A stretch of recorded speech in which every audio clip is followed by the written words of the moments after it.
여러분들도 한 주도 잘 보내셨지요? 이제 이번 주가 아마 지나면 다음 주 정도는 또 우리 학교 교정에도 아마 빠르면 벚꽃이 또 만개할 것 같습니다.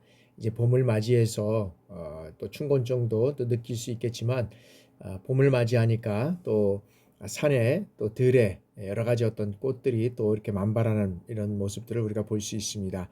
그동안 정말 얼어붙었던 이런 대지에 정말 새로운 싹이 나고 새롭게 희망이 돋는 그러한 느낌을 줍니다. 또 무엇보다도 이제 코로나가 그동안 우리 3년 동안 많은 사람들의 어떤 그런 생활 자체를 제한한 요소가 많이 있었는데 이제 20일부터 본격적으로 이제 마스크도 벗는 이러한 또한 세상이 되다 보니까 아직까지도 학교에서는 우리 학생들 마스크를 벗지 않고 있는 학생들도 많이 있지만 그러함에도 불구하고 여러 가지 어떤 그런 삶에서 또한 많은 이런 희망이 또 새롭게 이런 어떤 활력이 넘치는 그러한 모습들을 볼 수 있습니다. 여러분들이 아마 근무하고 있는 부대는 어떤지 잘 모르겠지만 그래도 부대도 많은 이러한 어떤 변화가 있으리라고 생각을 합니다. 아마 여러 가지의 또 우리가 3주차까지 이렇게 이제 또 강의 여러분들 잘 듣고 계신데 일부 인원들에 대해서는 제가 또 체킹을 하지만 또 이렇게 순간순간 또 시간적으로 이렇게 강의를 잘 들어주시길 바랍니다. 그러면 이제 강의 또 진행해 나가도록 하겠습니다. 자, 제4장 청소년 프로그램의 요구 분석입니다. 그래서 지난번에 했던 그런 어떤 그 청소년의 어떤 그런 우리가 프로그램의 기획에 있어서도 보면 뭐 다 중요하지 않은 게 없겠지만 그래도 기획 과정하고 요구 분석 과정 또 중요하다라고 우리가 할 수 있습니다. 그래서 요구 분석에서부터 시작해서 필요성, 그다음에 기법, 설정 이런 어떤 네 가지를 가지고 우리가 한번 살펴보도록 또 하겠습니다. 청소년 프로그램의 요구 개념과 요구 분석입니다. 요구의 개념입니다. 그래서 이 요구란 것은 사회학적인 이 용어로 인해서 보면 한 개인의 내적인 어떤 바램과 동기는 물론 여기에서는 어떤 면에서는 집단적 사회적 필요의 어떤 그런 의미를 포함하고 있다라고 우리가 볼 수 있습니다. 그래서 일반적으로 요구라는 것은 생존이나 또는 어떤 성장, 그 다음에 어떤 발전에 있어서 무엇인가 이 결핍된 상태를 우리가 얘기를 할 수 있고 얘기할 수 있고요. 그 다음에 선호라는 것은 결핍되어 이 해결을 위해서 구체적인 어떤 수단에 대해서 바라는 것, 이것이 어떤 선호라고 얘기를 할 수 있고, 그러면 수요는 뭐냐? 수요는 어떤 구매 능력이라든지 구매 의지에 의해서 뒷받침되는 요구다라고 우리가 말씀드릴 수 있습니다. 그러면 이 요구의 개념에서는 여러 가지가 있겠지만 생리학적, 심리학적 요구, 교육적 요구, 그 다음에 청소년 프로그램에서의 요구 등 이런 어떤 세 가지의 요구를 우리가 한번 살펴볼 수 있습니다. 그래서 우리가 하나씩 한번 살펴보도록 하겠습니다. 첫 번째, 생물학적, 심리학적 요구입니다. 그래서 인간의 어떤 그런 생리적 이런 심리적으로 어떤 그런 부족 상태를 보충하고 그 다음에 이런 가행 상태를 배제하려는 이런 어떤 생리적이고 그 다음에 어떤 심리적 과정을 생물학적, 심리학적 요구다라고 우리가 말씀드릴 수 있습니다. 그래서 이러한 요구는 그 평형 상태로부터의 어떤 이탈, 그러니까 어떤 평형 상태로서부터 어떤 이탈한다든지 이런 어떤 불균형, 이런 생리적 불균형으로 인해서 직접 발생하는 1차적 요구와 어떤 경험에 의해서 1차적 요구로부터 파생한 2차적 요구로 구분될 수 있다라고 우리가 볼 수 있습니다. 그건 뭐냐면 다시 말씀드리냐면 인간은 기본적으로 외부 환경으로부터 일정량의 어떤 그런 산소라든지 수분, 그 다음에 기타 영양소를 섭취해야 하고, 그 다음에 체온을 유지하고, 그 다음에 신진대사를 해야 하는데 이 필요성을 충족시키려고 하는 것이 어떻게 돼요? 생리적 요구라는 거죠. 어떤 생물학적에서 생리적 요구를 우리가 말씀드리고 있고, 이러한 생리적 요구는 어떻게 돼요? 공기에 대한 요구, 그 다음에 수분에 대한 요구, 식물에 대한 요구, 성적 요구, 모성의 어떤 요구, 필요에 대한 휴식의 요구, 수면의 요구, 1차적인 어떤 동기화로 이루어지는 이러한 것들을 우리가 얘기를 할 수 있습니다. 그래서 1차적인 것은 생명 유지와 어떤 종족 보존이라는 어떤 그런 이 이제 생물학적 생물학적 의미를 가진다라고 우리가 볼 수 있습니다. 그래서 자, 생물학적 요구는 이런 어떤 생물학적 요구는 이제 어떤 그런 충동, 이런 어떤 충동이라는 용어로 사용되고, 이 충동은 어떤 면에서 보면 자, 신체의 일부분의 내분비선에서 다양한 어떤 그런 충동 물질들을 위장하고, 위장과 생식 등 이런 생식기와 같은 어떤 신체적 특정 부분을 강하게 자극하는으로 해서 이제 충동이 생긴다는 거죠. 그리고 이런 심적 요구는 자, 유해 자극으로부터의 그런 도피라든지 적을 만났을 때 어떻게 돼요? 경계하고 도망치려는 이런 이제 위급 요구가 있죠. 그리고 적에 대한 어떤 투쟁을 들 수 있다는 거죠. 그래서 심리학은 인간의 행동을 이해하기 위해서 요구나 동기의 개념을 사용한다라고 우리가 볼 수 있습니다. 그래서 생리적인 우리가 이제 요구에는 어떤 그런 생리적인 요구가 있고 심리적인 요구가 있는데, 아까 이제 이런 말씀을 이제 우리가 잠깐 드렸는데, 생리적인 요구에는 어떻게 돼요? 공기에 대한 요구, 수분에 대한 요구, 식물에 대한 요구, 성적 요구, 이런 것들 아까 다 말씀을 한번 드렸습니다. 이것들에서 1차적인 동기화가 이루어지는 것이고, 심리학적 요구는 이 위의 자극으로부터 도피라든지 적을 만나서 경계하고 도망치려는 이 어떤 위급 요구, 그다음에 적에 대한 투쟁 요구, 이것들이 이제 우리가 그 요구를 우리가 말씀드릴 수 있습니다.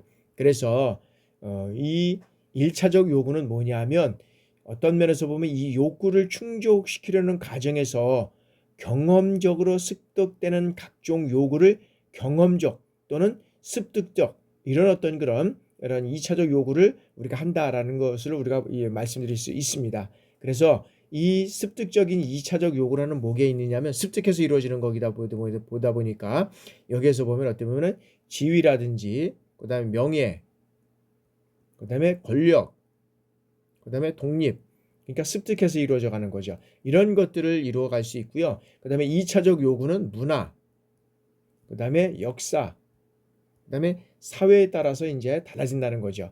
그래서 이런 어떤 개념이 여러 가지 어떤 동기라든지 이런 어떤 것들을 통해서 우리가 이루어진다라고 우리가 볼 수 있다는 거죠. 그러면 자, 일반적으로 인간의 어떤 기본적 욕구는 어떻게 이루어져 가고 있느냐면, 신체의 요구, 그다음에 성장에 대한 어떤 충동적인 성장의 요구가 있고, 신체적 심리적 안전을 위한 요구가 있고, 그다음에 새로운 경험에 대한 요구, 남들이 자신을 좋아하기 원하는 애착의 요구, 그다음에 자신이 다른 사람에게 인정받기를 원하는 요구 등 이런 어떤 요구들이 있다는 거죠. 그래서 여기에서 보면 이 개념적인 측면에서 우리가 이제 요구를 살펴보면, 이 요구는 어떤 요구가 있죠? 여기 두 가지가 있다 그랬죠. 예, 생리학적, 생리학적 생리학적 요구가 있었고, 그다음에 심리학적 요구가 있다 그랬습니다. 요구가 있고, 그러면 표현되는 어떤 용어를 보면 어디가 볼 수 있죠. 생리학적 요구는 여기는 충동에 의해서 생기는 것이고, 그다음에 심리학적 요구는 동기를 통해서 이루어져 간다라고 요거를 우리가 살펴볼 수 있습니다. 그러니까 요구의 개념적에서 요구는 생리학적 요구가 있고 심리학적 요구가 있다. 근데 이 생리학적 요구는 충동에 의해서, 심리학적 요구는 동기에 의해서 이루어져 간다라고 우리가 이제 볼 수 있다는 거죠. 자, 그러면 이제 두 번째, 교육적 요구입니다. 자, 요구란 개념 속에는 여러 가지 어떤 그런 필수 요소라는 어떤 의미를 표현하고 있다라고 우리가 볼 수 있습니다. 그래서 교육적 의미에서 요구란 반드시 어떤 뭐냐면 필요로 하는 교육적 요소가 무엇인가에 초점을 맞춰진다라고 우리가 보면 됩니다. 그래서 교육적 요구는 어떤 것이냐면, 자, 자신과 조직과 또는 사회 이익을 위해서 사람들이 학습해야 할 것, 학습해야 할 것, 이것을 이제 우리가 교육적 요구를 얘기를 하고 있습니다. 그래서 다시 말씀드리면, 자, 현재의 어떤 능력 수준과 효과적인 이 학업 수행에 요구되는 더 높은 수준의 능력 간의 차이가 있다는 것입니다. 그래서 이 학습 요구는 학습자가 미래에 희망하는 바람직한 상태와 학습자가 처해 있는 현재의 상태, 이 사이에 뭐가 있냐면 격차가 있다는 겁니다. 격차. 교육적이면은 격차가 있다는 겁니다. 그래서 격차는 뭐냐면 또 차이라고 얘기할 수 있죠. 이 차이. 그래서 교육적 행위를 통해서 충족시킬 수 있는 요소를 우리가 말한다라고 우리가 볼 수 있다는 것이죠. 다시 말씀드리면, 자, 학습자가 보유하고 있는 현재의 능력과 그다음에 바라는 능력 사이의 이 격차가 바로 뭐냐면 이 교육적 요구라는 거죠. 그러니까 학습자가 보유하고 있는 능력, 현재의 능력과 바라는 능력 사이에 어떤 그런 격차가 있는데 그것이 교육적 격차다라고 우리가 말씀드릴 수 있다는 겁니다. 그러면 자, 교육적 요구의 개념은 네 가지의 어떤 그런 관점으로 나눠져 있는데 이런 것들을 한번 살펴보면, 자, 첫 번째는 하고 있는 것과 해야 할 것 사이의 어떤 요구인 어떤 수행 결핍 관점이 있다라는 겁니다. 수행 결핍 관점.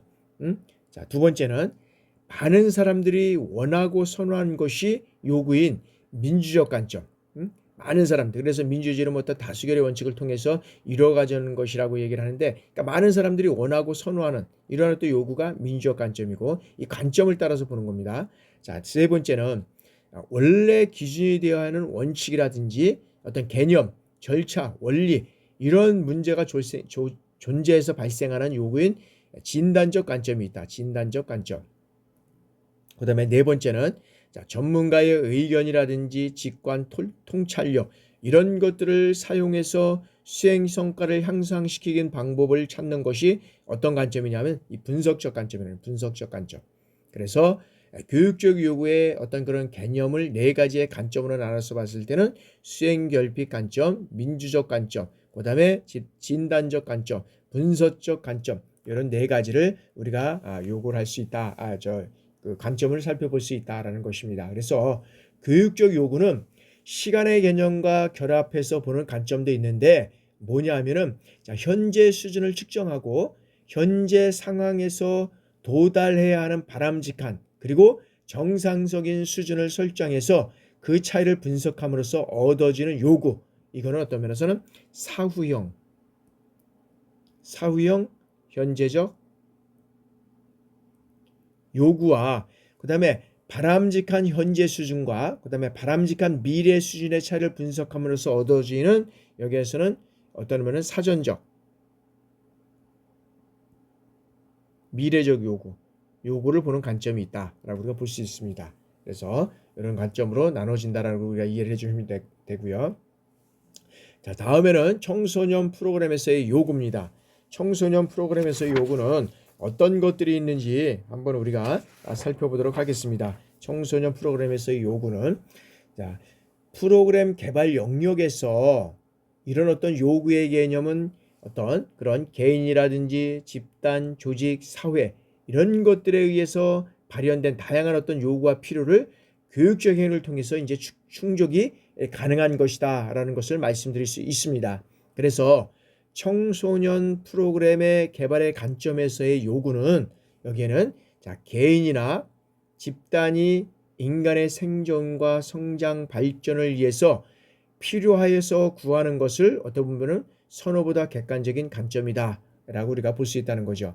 그래서 여기에서는 어떤 면에서는 그 필요라는 것은 뭐냐 하면 청소년이 반드시 터득해야 할 어떤 내용과 청소년이 도달해야 할 일정한 수준을 청소년 개인이 자발적으로 인식해서 표출하는 것이 아니라 사회체제, 이 사회체제 등 외부에 의해서 청소년에게 규정된 것이다 라고 우리가 말씀드릴 수 있습니다. 그래서 따라서 여기에서는 청소년이 스스로 어떻게 돼요?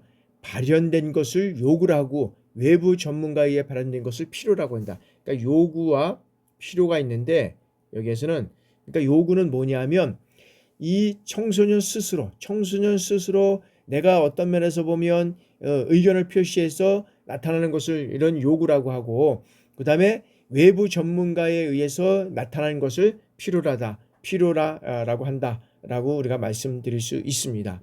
그래서 또다시 이제 우리가 흥미라는 것을 우리가 개념적인 것을 우리가 살펴보면 자, 사전적으로는 여기에는 특정 대상이나 여기에서는 내용에 대해서 기울이는 어떤 관심 정도, 그 다음에 호기심, 선호도 이런 것들을 우리가 말씀드릴 수 있습니다. 그래서 흥미라는 것은 뭐냐면, 자, 잠재적 청소년이 프로그램에 참여하도록 동기화시키는 것이에요.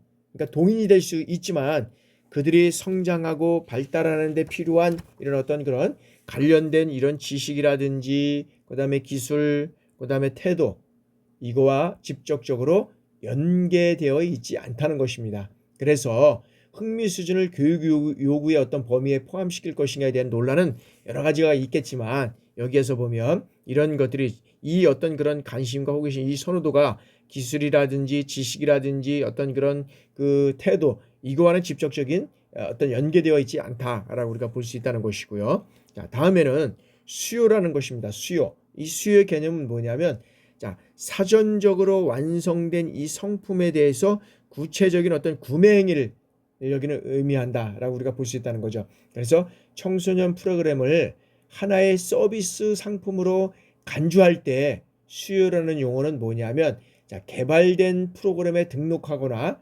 참여하는 직접적인 행위를 우리가 여기에선 수요다라고 우리가 말씀드릴 수 있다는 거죠.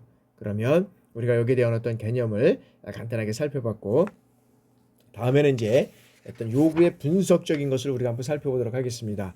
자, 요구의 분석. 자, 요구란 것은 뭐냐면, 자, 현재 상태, 즉 현재 상태와 바람직한 상태 간의 이 차이를 요구라고 했잖아요.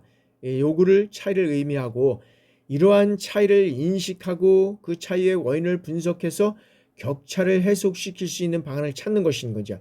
그러니까 요구는 현재 상태와 바람직한 상태에 여기에 차이가 있다. 근데 이 차이를 원인 분석을 통해서 그 격차를 해소시킬 수 있는 방안을 찾는 것이 요구다라고 말씀드릴 수 있다는 겁니다.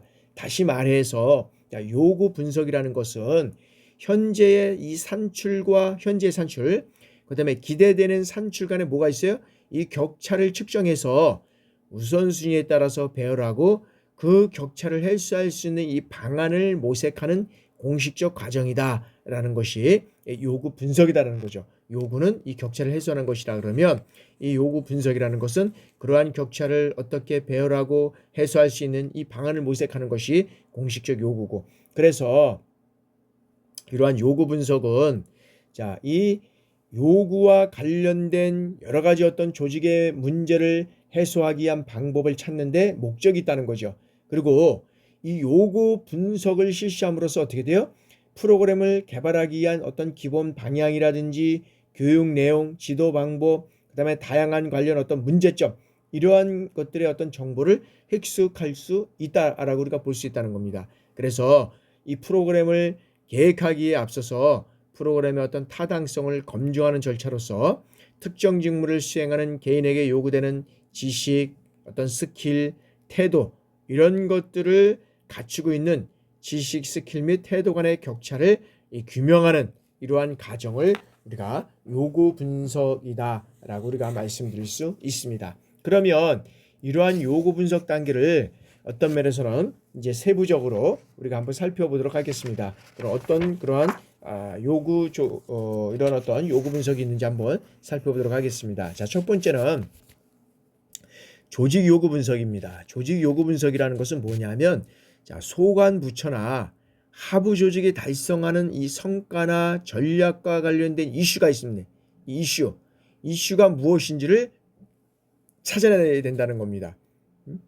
그러니까 이 하부 조직이 달성하고자 하는 이 성과나 전략과 관련된 이 이슈가 무엇인지를 찾아내는 것이 조직 요구 분석이다라고 우리가 볼 수 있고요. 자, 다음에는 학습자 분석입니다.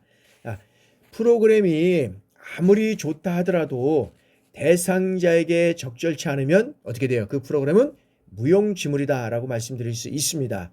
그래서 이 학습자의 특성을 파악하는 것이 어떻게 돼요? 제일 중요하다. 그래서 우리가 프로그램을 기획하고 프로그램을 만들 때 제일 중요한 것은 우리가 수요자를 했던 조사 요구 분석이라 그랬잖아요. 조사 요구 분석, 이것이 이루어져야 된다. 이것이 이루어지지 않으면 아무리 좋은 프로그램을 만든다 하더라도 무용지물이 될 수밖에 없다라고 우리가 볼 수 있다는 거죠. 그래서 이 학습자 분석은, 자, 이 프로그램을 개발하기 전 대상자가 가지고 있는 이 지식이라든지 스킬, 이런 태도, 이러한 것은 이 학습자 특성을 파악하는 우리가 과정이다라고 우리가 볼 수 있습니다. 그래서 학습자 분석을 통해서 학습자의 어떤 선수 행동들을 확인하고 그리고 학습자의 특성에 적합한 어떤 교육 내용이라든지 그다음에 수준, 동기화의 필요성, 교수 방법 및 매체 선정 이런 거와 관련된 이 결정을 내리는데 필요한 정보를 수집하는 것이 이제 학습자 분석이다.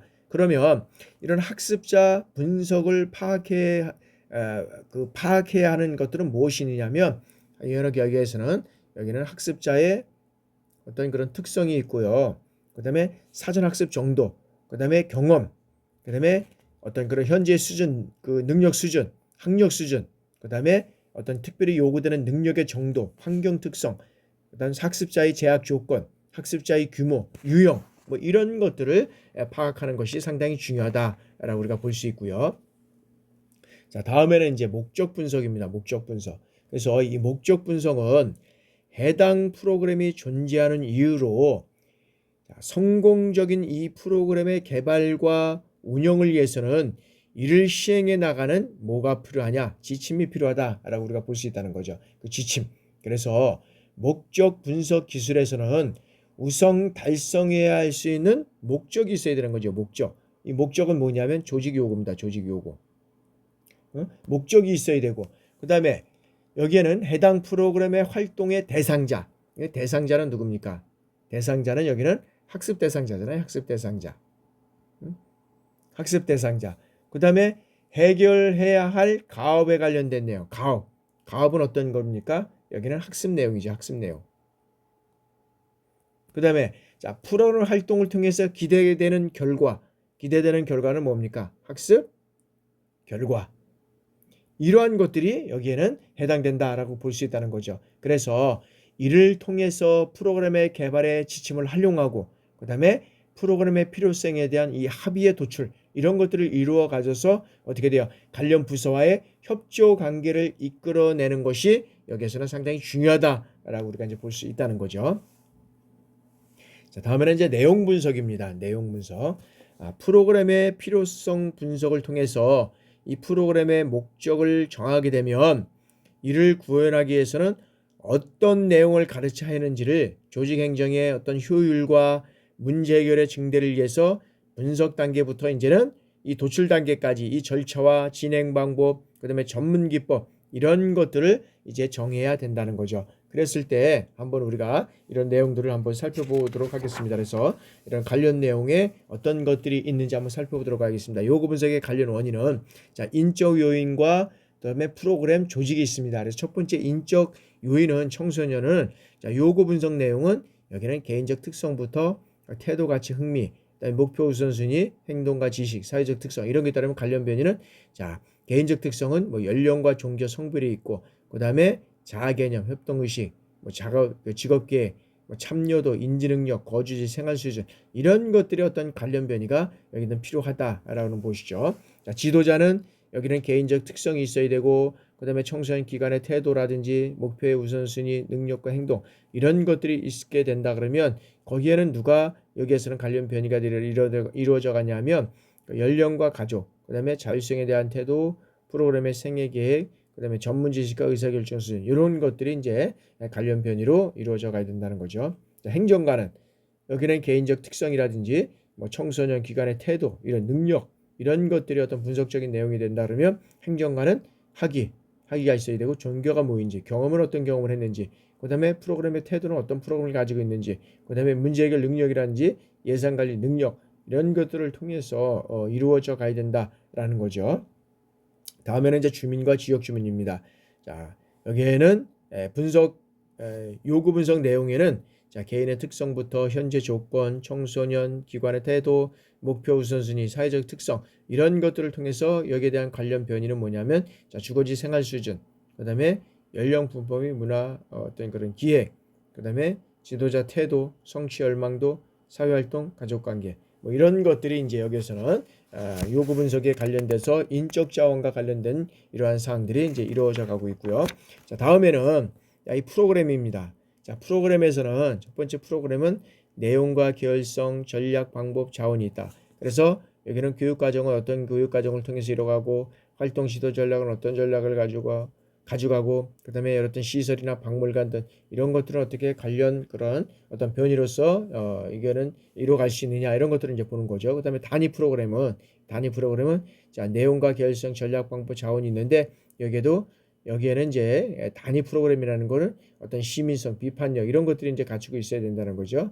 그다음에 합의적 논리, 활동 자료 이런 것들을 이제 변이 자료로 가지고 있고요. 그다음에 조직에서는 통합 관리입니다. 통합 관리는 자, 방침, 정책이 있고 구성 체제가 있다. 그래서 규칙이나 인사 관리, 임원진의 구성 이런 것들이 이루어가고 있고요. 자, 행정은 자, 인사, 시설, 청소년 활동, 그다음에 직무 배정 훈련, 건축 시설 사용도, 인원, 업적 평가 인정 뭐 이런 것들을 통해서 이뤄가고요. 그다음에 행정에는 기관 만족도, 대인 관계, 청소년의 지도자의 시기, 인간관계 이런 것들이 이제 여기에서는 요구 분석 내용에 관련 변이 이런 것들이 이제 투입된다라고 우리가 볼 수 있죠. 자, 그러면 이제는 이 청소년 이런 어떤 청소년 프로그램의 용어 분석을 하는 이 목적을 우리가 한번 그 필요성에서 목적을 한번 살펴보도록 하겠습니다. 자, 그러면 이 청소년 프로그램의 요구 분석을 하는 목적은 뭐냐라는 거죠. 왜 이 청소년 프로그램에서 요구 분석을 해야 되는가? 이 요구 분석을 할 때 안 한 사람과의 차이는 또 무엇인가? 한번 이런 요소들을 우리가 한번 살펴보도록 하겠습니다. 그래서 청소년 프로그램의 요구 분석은 자, 분석하고자 하는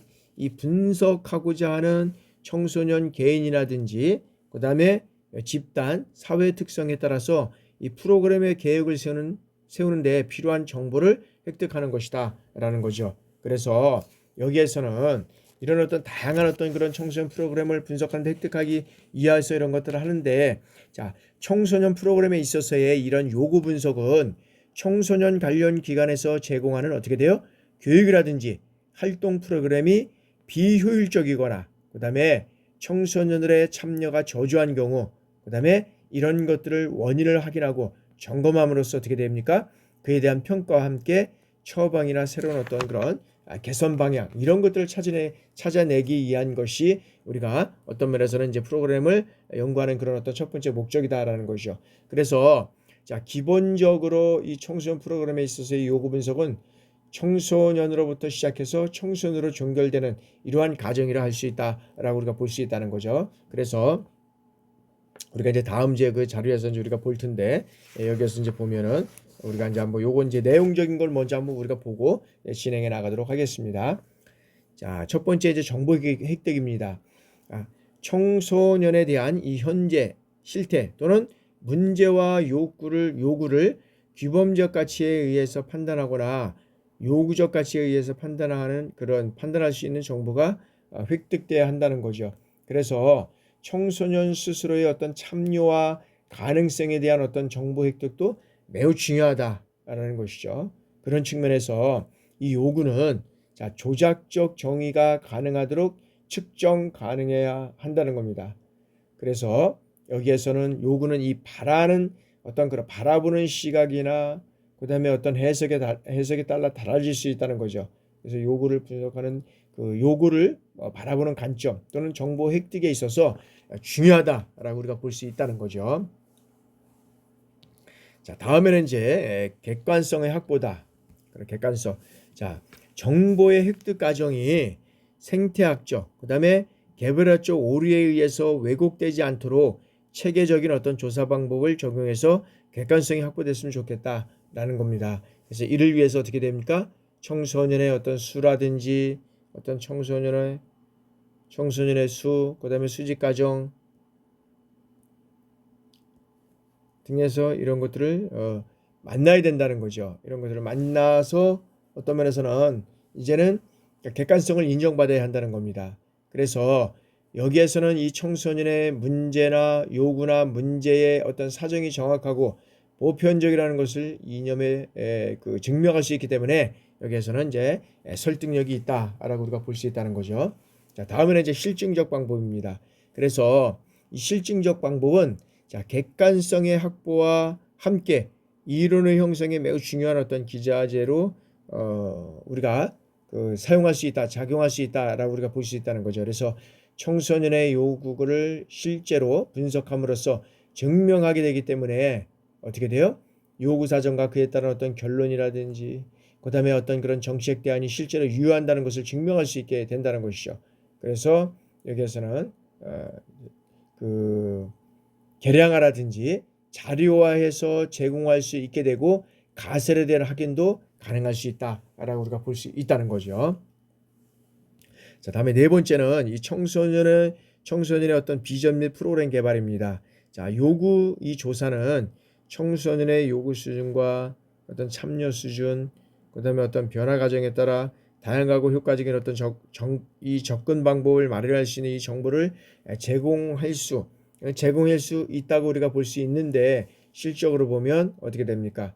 여기에서 보면 이를 위해 가지고 실적으로 보면 청년화된 그런 어떤 표준화된 요구 조사 도구로 지속적이고 그런 반복적인 조사가 이루어져야 한다는 거죠.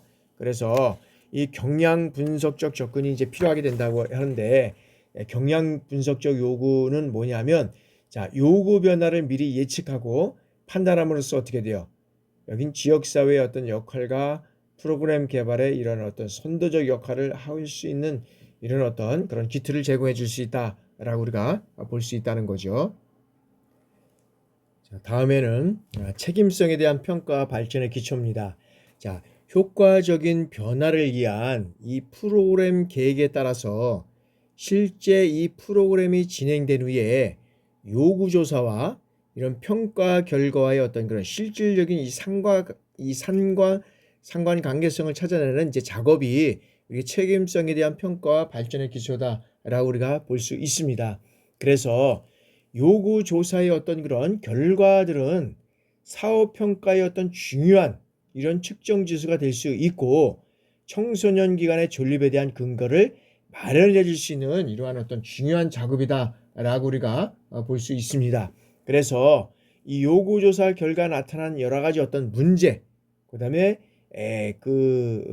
욕구는 청소년을 위한 어떤 그런 실천 지표가 될 수 있고 이를 단기적으로 그다음에 중장기적으로 해결해 가는지에 대해서는 이 평가가 가능하게 된다라고 우리가 볼 수 있다는 거죠. 다음에는 정보의 공유와 네트워크의 어떤 기능입니다. 그래서 이 청소년의 욕구를 파악했을 경우에 이게 단일 기관에서 해결하기 힘든 문제나 어려움이 있을 수 있다는 거죠.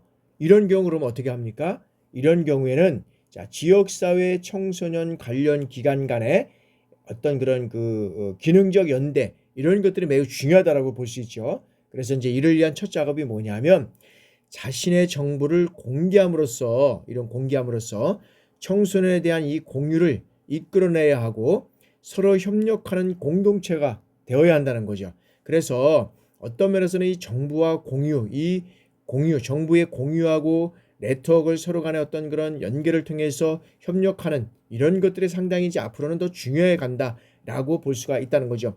요즘 보면은 우리의 MZ 세대라고 할 수 있는 이제 모든 세대, 근데 우리도 요즘 보면은 가서 직접 대화하고 뭐 이런 것들보다는 실질적으로 어떻게 돼요? SNS에다 딱 한번 올리면 수많은 사람들이 이거와 관련돼서 뭐 여러 가지 어떤 그런 댓글들 달고 또 정보도 제공하고 막 이런 사항들이 많이 있잖아요. 그러다 보니까 앞으로의 대세는 뭐냐면 요즘에는 보니까 뭐 AI라든지 그다음에 GPT라고 하잖아요. 그다음에 이제 뭐 반도체 뭐 이런 것들이 이제 상당히 이제 우리의 어떤 그런 그다음에 반도체 그다음에 이제 전기 배터리 있잖아요. 배터리 이런 것들이 우리의 삶의 어떤 중요한 요소가 되겠지만 이러한 것들을 통해서 이런 모든 정보가 공유되고 그다음에 그것이 서로 협력하는 이제 공동체를 통해서 이런 것들이 이제 이루어갈 수밖에 없다라고 이제 볼 수가 있다는 거죠. 그래서 이런 것들이 상당히 이제 우리가 중요하다라고 이제 볼 수가 있고요. 또 일곱 번째는 뭐냐? 홍보와 참여의 어떤 기회 제공이다. 자, 이런 요구 분석은 뭐냐면 청소년 기관과 그다음에 청소년이 직접 대면하게 되는 이 매우 중요한 이 접촉의 기회다라고 우리가 볼 수 있다는 거죠. 그래서 이것은 곧바로 어떻게 돼요? 홍보와 참여의 기회를 제공함으로써 동시에 어떻게 돼요? 청소년의 참여 기준을 판단할 수 있는 중요한 지표로서 이것을 활용할 수 있는 그러한 것들이 된다라고 우리가 볼 수 있다는 거예요. 여러분들 한번 생각해 보세요.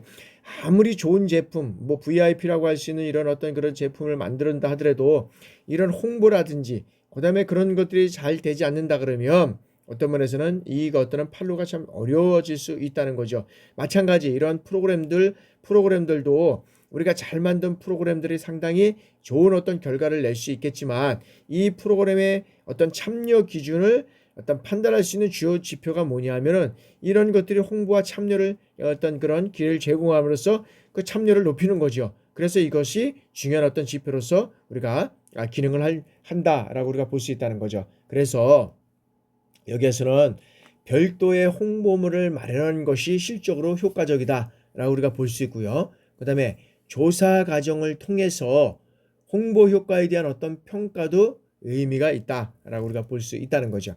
자, 마지막 이제 8번째는 자, 기타 외적인 요인입니다. 자, 요구 조사는 청소년 기관 운영 규정에 명시되어 있거나 혹은 어떻게 돼요? 정부의 어떤 그런 기관 평가 지표에 포함되어 있다라고 우리가 볼 수 있다는 거죠. 그래서 프로그램의 지원 사업 시 신청 시 어떤 사업의 당위성에 대한 어떤 증명이라든지 청소년 또는 지역사회 자원에 대한 이 정보 제공 등으로 요청될 수 있다라고 우리가 볼 수 있다는 거죠. 그래서 외부 어떤 그런 외적인 요인에 있어서 어떤 그런 사업 신청하는 데 있어서는 여러 가지 어떤 그런 지원 신청하는 데 있어서는 여러 가지 이 정보 제공에 대한 이런 어떤 요청이 지역사회에서 상당히 우리가 이제 중요한 요소로도 우리가 볼 수 있다라고 이제 볼 수 있다는 거죠. 그런 요소를 우리가 한번 살펴봤고요. 자, 그래서 아까 여러분들이 이제 이런 어떤 그 요구 분석 과정을 우리가 한번 살펴보는데, 자, 요구는 이런 개인적 요구서부터 어떤 기관의 요구, 그다음에 사회적 요구가 있습니다. 그래서 요구는 이런 다양한 측면에서 이루어갈 수 있는 그런 것들을 우리가 이제 말씀드릴 수 있습니다. 그러면 이러한 어떤 각 기관의 요구를 어떻게 해요? 그 기관의 목적에 맞게 이것을 이제 이루어가기 위해서 여러 가지 어떤 그런 이제 이 의견 수렴 이제 과정을 거치는 것이 가능성과 실용성을 통해서 의견 수렴의 결과를 갖춰서 이제 결과를 도출해내는 거죠. 그러면서 이제 어떻게 돼요? 실소유자가 관심을 갖는 것을 통해서 이제 운영 목적은 어떻게 이루어갈 것이고 지도 목표는 어떻게 이루어갈 것이냐라는 것이 이제 이루어갈 수 있다는 거죠. 그래서 이러한 요구 분석의 과정은 실질적으로 보면 어떤 기관의 어떤 목적과 관련이 상당히 이제 중요하다라고 우리가 볼 수 있다는 것이고요.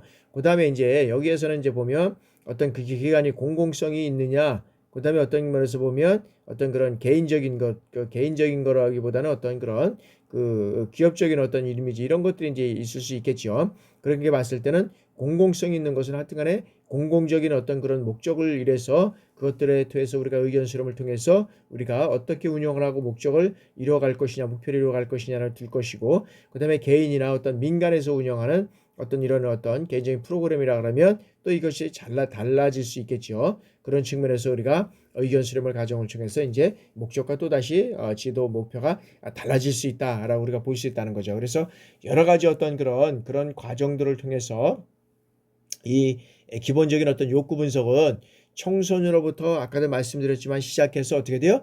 청소년으로 종결되는 이 과정이다라고 우리가 볼 수 있다는 거죠. 그래서 청소년 프로그램은 청소년부터 시작해서 청소년에서부터 결과도 또 과정과 이런 결과를 거쳐서 결과는 뭐냐면 여기는 종결되는 것이 보면 청소년이다. 청소년.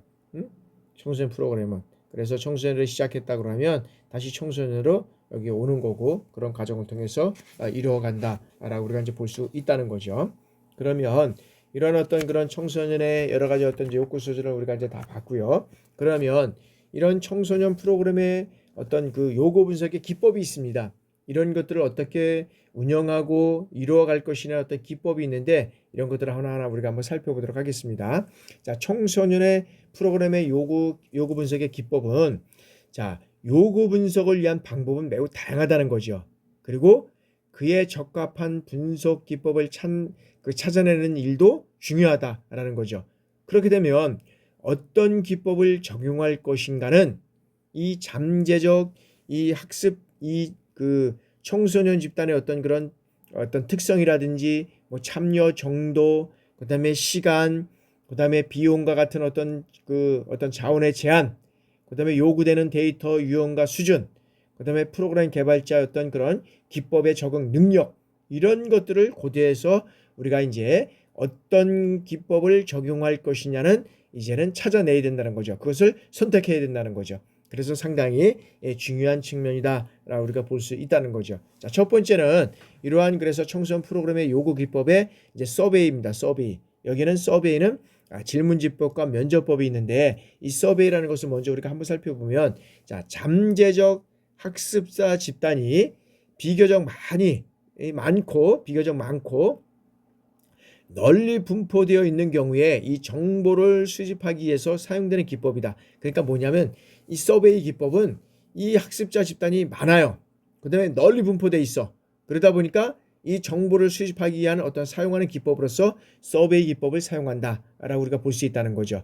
그래서 이 서베이 기법은 실질적으로 보려면 그 프로그램의 개발자는 이 서베이 기법을 통해서 잠재적 학습자들로부터 비슷한 어떤 요구 정보를 통합적으로 획득할 수 있고, 그리고 비교적 쉽게 어떻게 돼요? 체계적인 방법으로 이 정보를 얻을 수 있는 이 장점이 있다는 거죠. 그래서 이런 어떤 서베이 이런 장점을 얻을 수 있는 기법이 이제 있는데, 그것이 이제 질문지법과 우리가 면접법이 있다. 그래서 우리가 한번 살펴보도록 하겠습니다. 자, 질문지법은 어떤 것이냐 하면, 질문지법은 어떤 면에서 보면, 자, 우편이나 그다음에 이 분배 형식을 통해서 이루어진다는 거죠. 그래서 응답자와 비교적 어떻게 돼요? 직접적인 접촉 없이 이제 어떤 면에서는 질문지법은 정보를 통해서 이 얻을 수 있는 것이죠. 그러니까 우리가 어떤 면에서 보면 직접 면접을 하게 되면은 우리가 직접 면접을 해서 만나서 하는 거지만, 이 질문지법은 직접적인 접촉 없이 정보를 이제 얻을 수 있는 이 방법이 이제 우리가 질문지법이라고 하는데, 이 질문지법은 자, 분석하고자 하는 내용이 비교적 어떻게 해요? 간단해요. 그리고 많은 응답자를 필요하고 있고, 그 다음에 응답자가 협조적이고 교육을 받은 집단일 때 적절한 기법이 이제 질문지법이다라고 우리가 볼 수 있다는 거죠. 그래서 많은 어떤 그런 우리가 이제 요구조사라기보다도 이제 어떤 그 프로그램에 대한 그 결과 분석을 낼 때 이런 어떤 그런 서베이 기법을 많이 합니다. 질문지법을 해서 질문지를 쭉 해서 이 프로그램을 통해서 얻은 것이 무엇입니까라고 쭉 해서 질문지 1, 뭐 2에서 만족했다, 뭐 뭐 정말 뭐 좋았다, 뭐 매우 좋았다, 좋았다, 보통이다, 안 좋았다, 뭐 매우 안 좋았다, 뭐 이렇게 해서 여러분들도 이제 나중에 평가를 통해서 이제 이렇게 진행할 텐데, 여러분들도 이제 평가를 이제 하잖아요. 그러면 이제 그런 것들을 통해서 이제 이루어져 간다는 거죠. 그래서 질문지법은 정말로 어떤 면에서는 간단하고 많은 응답자가 필요하고 협조적일 때 이러한 기법을 사용한다라고 우리가 볼 수 있다는 것이고요. 자, 이제 두 번째는 이 면접법입니다. 면접법은 뭐냐면, 자, 응답자와 직접 대면하거나 어떻게 돼요? 전화를 통해서 이 질문에 응한 사람들과 어떻게 돼요? 질의응답 형식으로 이루어지는 겁니다. 그래서 이 면접법은 자, 분석하고자 하는 내용이 어떻게 돼요? 복잡해서 자세한 이 설명을 필요로 하거나, 그 다음에 면접자가 이 반응의 정확성을 판단할 수 있을 때, 그 다음에 응답자가 이 주어진 설문에 쓸 수 없을 때, 그 다음에 높은 응답률이 필요로 할 때 이 적합한 기법이다라고 우리가 볼 수 있다는 거죠. 다시 한번, 이 면접법은 분석하고자 하는 내용이 복잡해요. 그 다음에 설명도 이렇게 해야 돼요. 그러다 보니까 어떻게 돼요? 정확한 판단을 받을 수 있을 때 이것들을 사용한다는 거죠. 그래서 이 면접법은 실질적으로 보면 다 중요하지만, 이런 어떤 직접적으로 설명을 통해서 정확한 이런 판단을 요구할 때 이런 어떤 면접법을 우리가 사용한다라고 우리가 볼 수 있고요. 자, 다음에는 이제 이런 관찰법입니다. 관찰법에는 자, 어떤 것이냐면, 관찰자가 조사 대상의 어떤 그런 개인이라든지, 그 다음에 사회 집단, 그 다음에 지역사회의 어떤 그런 행동이라든지 사회 현상을 현장에서 직접 보거나 들어서 필요한 어떤 정보나 이 상황을 정확히 알아내려는 방법이다. 그래서 여기에서는 이 관찰법에서는 어떻게 돼요? 청소년이 행하고 그 다음에 말하는 것을 어떻게 돼요? 청소년이 행하고, 행하고 그 다음에 말하는 것, 행하고 말하는 것을 관찰하는 방법과 청소년들에게 자신과 타인의 행동에 대해서 질문하게 하는 방법이다 라고 우리가 볼 수 있다는 거죠. 그러면 이러한 어떤 장점과 단점은 어떤 것이 있는지 우리가 한번 살펴보도록 하겠습니다. 자, 장점은 뭐냐면 이 관찰법에는 직접적으로 조사 대상자에 대해서 여러 가지 어떤 그런 것들을 직접 보거나 어떤 정보를 통해서 행하고 말하는 것을 관찰하기 때문에 여기에서는 어떻게 돼요? 융통성이 있다는 거죠. 그죠? 그리고 직접 보거나 듣기 때문에 어떻게 돼요? 현장에서 발생하는 이러한 실상을 이해하는데 어떻게 돼요? 도움이 된다는 거죠. 그리고 말보다 훨씬 깊은 정보를 얻을 수 있다는 겁니다. 그래서 최적의 상태와 현재의 상태 간의 차이를 밝혀낼 수 있다라고 우리가 볼 수 있다는 거죠. 그래서 관찰법은 실질적으로 보면 이런 관찰을 통해서 정말 깊은 정보를 얻을 수 있고 그 다음에 현재 간의 어떤 상태 이런 차이를 밝혀낼 수 있는 것이 장점이다라고 우리가 볼 수 있다는 거죠. 그래서 이러한 장점을 통해서 이런 어떤 그런 다양한 청소년 그런 프로그램의 욕구를 우리가 어떤 그런 기법을 하는데 사용하는 여러 가지 기법 중에서 다양한 것들이 많이 있지만 이런 어떤 관찰법도 상당히 우리가 중요한 요소로 대두되고 있다라고 우리가 볼 수 있다는 거죠. 그래서 이제 관찰법을 우리가 이제 한번 살펴봤고요. 장점을 살펴봤고, 자, 그다음에 이런 관찰법의 단점은 어떤 것이 있느냐? 자, 관찰법의 이 단점은 관찰 대상자가 인지하게 될 경우 어떻게 되면 잘못하면 왜곡된 사실이나 정보를 얻게 될 수 있다는 거죠. 그러므로 여기에서는 정교한 계획과 준비가 필요하다. 그래서 여기에서는 여기는 계획과 준비가 필요하다는 겁니다. 정교한 계획과 준비가 필요하다. 그래서 여기에서는 관찰자가 가지고 있는 어떤 면에서는 이 편견이나 선입관 이런 것들이 관찰 내용이나 정보를 왜곡시킬 가능성이 높기 때문에 관찰 대상에 대해서 어떻게 돼요? 이 중립성을 지켜야 되는 거예요. 중립성을 지닌 이 관찰자의 선택도 중요하다는 겁니다. 그러니까 관찰을 하면서 어떤 면에서는 왜곡된 어떤 그런 관찰을 한다든지 편견을 가지고 한다 그러면 어떤 그런 왜곡, 선입견이죠. 선입관 이런 것들을 가지고 한다 그러면 어떻게 돼요? 거기에 대한 어떤 정보가 왜곡될 수 있다는 거죠. 그래서 여기에서는 이 관찰자의 어떤 면에서 보면 중립성이 상당히 요구되는 그러한 측면이다라고 우리가 볼 수 있다는 거죠. 그래서 이 관찰 대상자가 관찰법을 사용할 때는 어떻게 되냐면 뭘 사용해요? 여기는 객관적, 그 다음에 어떤 효과적 이런 관찰이 이루어져야 된다는 거죠.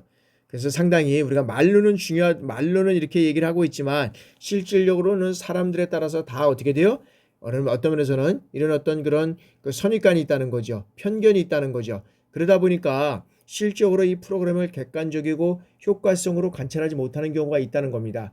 그래서 이렇게 관찰하지 못할 경우에는 정확한 어떤 그런 어떤 프로그램을 여러 가지 어떤 그런 욕구 분석에 대해서 이루어져 갈 수 없다는 거죠.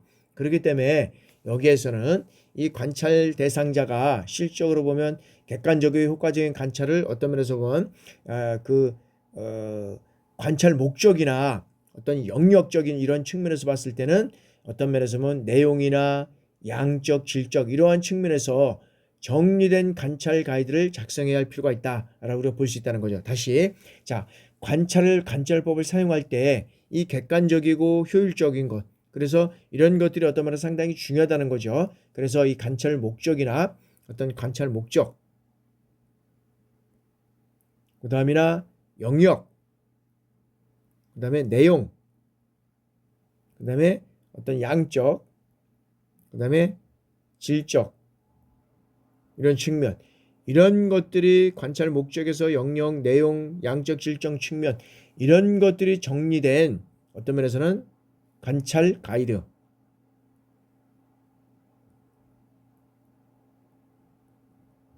이게 작성되어야 할 필요가 있다라고 우리가 볼 수 있다는 겁니다. 그래서 이런 가이드라인이 없으면 어디에 대한 관찰에 대한 어떤 가이드라인이 없으면 어떻게 돼요? 개인적인 어떤 객관적이 사라진다는 거죠. 그래서 실적으로 보면 어떤 면에서는 관찰법에서도 상당히 어떤 면에서는 이게 좋은 어떤 프로그램에 관찰하는 방법이라고 얘기를 할 수 있겠지만 이것이 이런 어떤 객관적이고 효율적인 관찰이 안 되고 이런 가이드가 없다 그러면 이거는 어떤 면에서는 그 선입견과 편견에 의해서 잘못된 이런 관찰이 이루어질 수밖에 없다. 그래서 여기에 대해서 이 청소년의 요구 분석을 정확하게 이루어질 수 없다라고 우리가 볼 수 있다는 거죠. 그래서 그러한 측면에서 정확한 이런 어떤 관찰법이 필요하다라고 우리가 볼 수 있다는 거죠. 그럼 여기까지 하고 여러분들 10분간 휴식하고 계속적으로 이어서 진행해 나가도록 하겠습니다. 여러분 10분간 휴식하겠습니다.